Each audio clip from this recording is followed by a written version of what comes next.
যাত্রাটা শুরু করলাম অলবর্গ বাস স্টেশন থেকে। আমি যখন বিমানে ভ্রমণ করি অন্য দেশে, আমাকে প্রথমে অবশ্যই রাজধানীর এয়ারপোর্টে যেতে হয়। রাজধানী এয়ারপোর্টে যাওয়ার পরে সেখান থেকে অন্য দেশে যেতে পারি।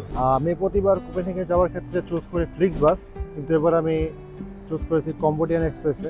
পুরো জার্নিটার কস্ট পড়বে মাত্র 159 ক্রোনা।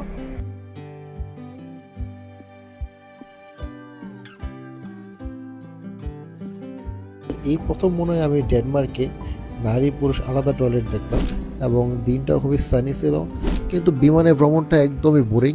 বুদাপেস্টে আমি মূলত এসেছি দাঁতের চিকিৎসা করাতে, এবং ফেরার সময় তাদের ক্লিনিক থেকে এয়ারপোর্ট পর্যন্ত আমাকে পৌঁছে দিয়েছিল। তো এই ছিল আমার হাঙ্গেরি ভ্রমণের প্রথম পর্ব, এবং দ্বিতীয় পার্টে আপনারা দেখতে পারবেন আমি কিভাবে ওখানের হোটেল বুকিং দিয়েছি এবং কষ্ট কত পড়েছে, এবং সেখানে যে 2-3 দিন ছিলাম সেখানে আমার খাবারের খবর কীরকম, সব কিছু আগামী ভিডিওতে আপনারা বিস্তারিত দেখতে পারবেন। এছাড়াও দেখবেন হাঙ্গেরির বিভিন্ন নিদর্শনীয় স্থান।